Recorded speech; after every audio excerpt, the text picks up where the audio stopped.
Is my mic working? I am live. Hello? Hello? Hello?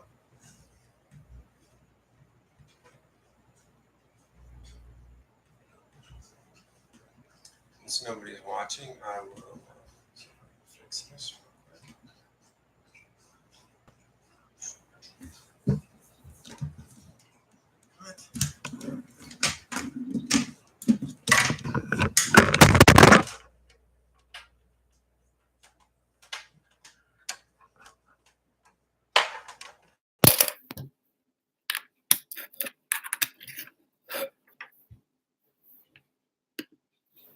Is that better? I think so.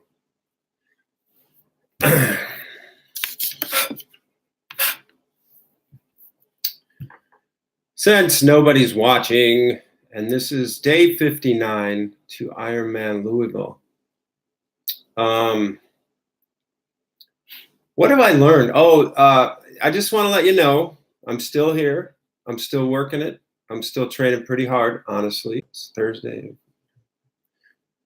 Well, Monday had a big, now, like, you guys know me.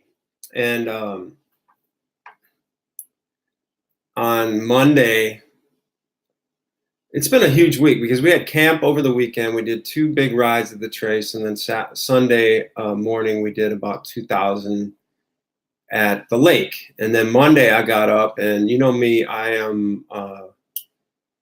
just, like, whenever I don't feel like doing anything, I always feel like rollerblading. So that's always kind of my kickstart into doing, going to do some work. So I went out and rollerbladed with the intention of doing running afterwards. I like to do that because I've talked to the guy over at the Rollerblade Center, and he claims that rollerblading is really good for the upper glutes, the side, like the IT band strength, and the side of your quads and hammies, and then also the good core stuff. So I like to do rollerblading and follow it by running because I feel like, I don't know, I guess on a generous scale, rollerblading could be like half as hard as running. So if I do, 10 miles on rollerblades, for example, I kind of count that as about a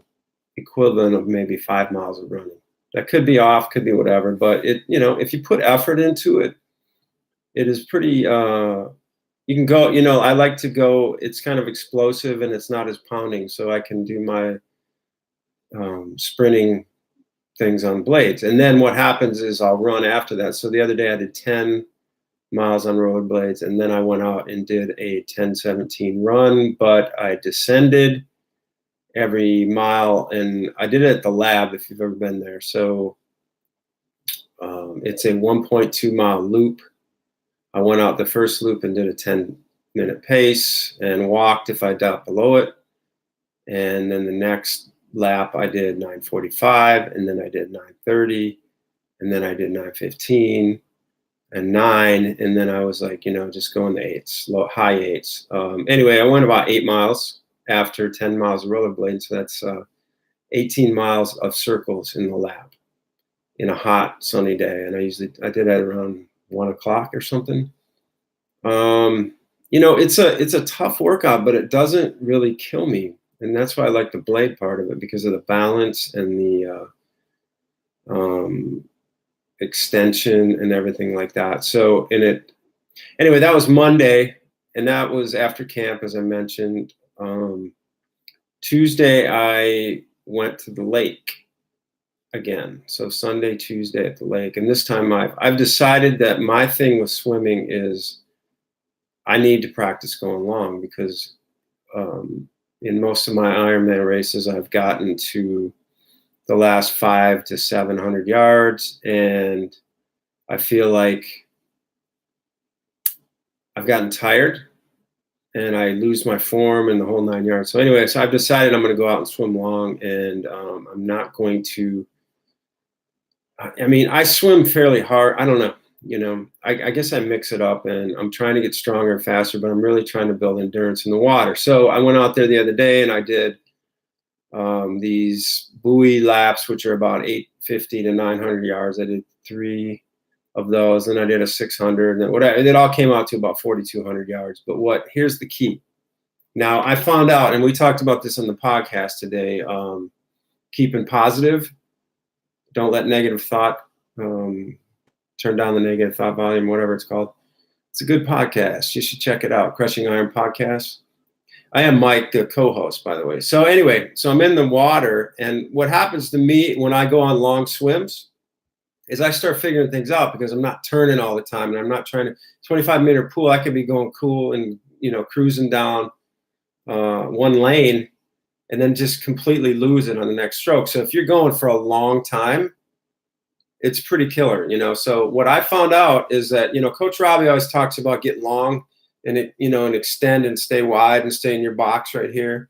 And I totally love everything he says. And I've been around him forever, but sometimes it doesn't click, right? So I'm going long, but what's happening is I'm going long here, but he wants you to go long in the hip, which is kind of like, that kind of thing more than that. So what happens is you get more power. Like if you're not way out here, it's really hard to pull all that because you're really pulling it here. But if you're in here, you can kind of you're not so extended. But anyway, the point was I found my sweet spot in my entry, I think. It's one of those things that you kind of lose it or whatever. But anyway, it's not as far, and it doesn't gas me as much. So by the end of the 4,000 or whatever, I wasn't that tired. I was more chafed than anything. So I think that's a good sign. I was also more relaxed and not out of breath. So it was easier to sight. And I was more controlled in my head movement, a little bit out, and then breathing, that kind of thing. Anyway, so I don't, I'm not sure, that I guess is a learning tool,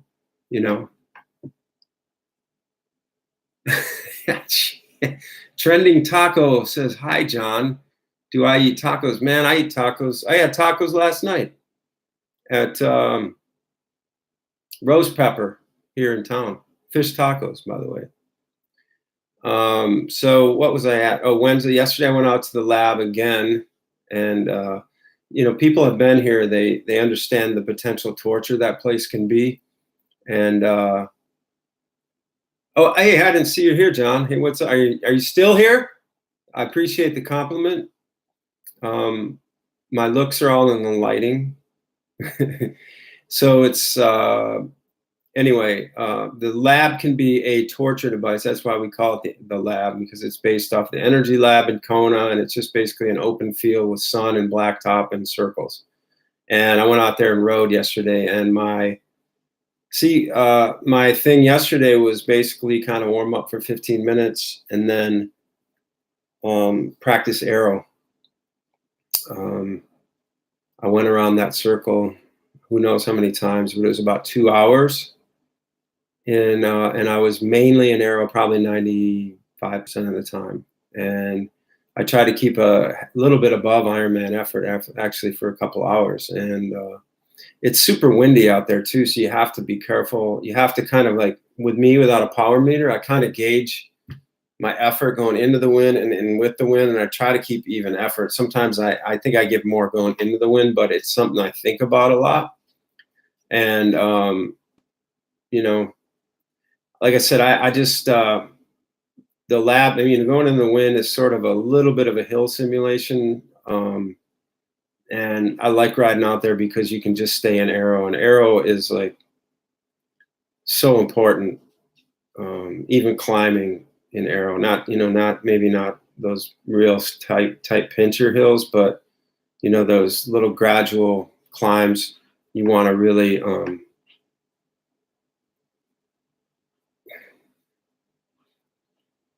oh, hey, John's son. And okay, I see what's going on. Anyway, this is pretty funny. Anyway, so I'm in aero a lot in the lab, and that's kind of my goal is, it just makes a huge difference. And if you can get comfortable in aero, the energy you expend is so much less. And Louisville is sort of a hilly course, so it's tempting to come out of aero. So I'm really practicing staying in.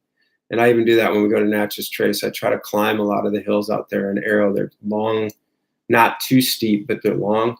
And that's pretty good training for that. So then today I went out and after the Arrow flat ride yesterday, I went out today and I did my hill repeats. It's about 2 miles to the hill. And then I did 6 repeats or so. It's a little over a quarter mile, and came back. And my whole thing again on this is like, running up the hills hard, being under control coming down. And then, after a pretty hard effort, really find that sweet spot on the way back for the last 2 miles coming home. I mean, not super easy, but not hard, but kind of find like, okay, yeah, you're hurting a little bit from those hills, and can you find a comfort zone? And I think I'm finding. I mean, I've got a lot of people gave me shit about the 10-17 run, but a lot of people are kind of, curious about it. And I got to say, as far as doing long runs with that forced slowdown, I think that's a really good thing for me. I felt really strong on those hills. I was actually much faster for the whole run than a 10-17 pace tonight. So that's another thing I'm going to be doing is, as I did the other day in the lab with my running, I'm going to be speeding up a little bit and get my body a little used to going faster, but I'm still trying to build that long thing,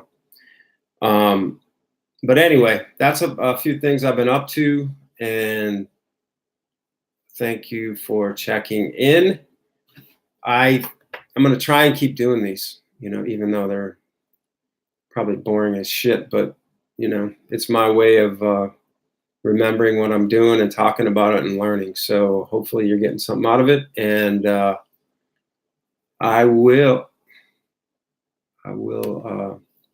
also think I'm going to actually write about it before I get on here and then post it in my blog. So, and that way we'll be able to document what the hell I'm doing and see if it actually is working. But thanks for coming by. Nobody is here right now, so I'm speaking to no one. But I'm going to go check out and grab some food and then try to get some sleep. All right, thanks. And check out crushingiron.com. Make sure to check out Crushing Iron Podcast every Monday and Thursday on iTunes, FM Player, and all over the place, Stitcher.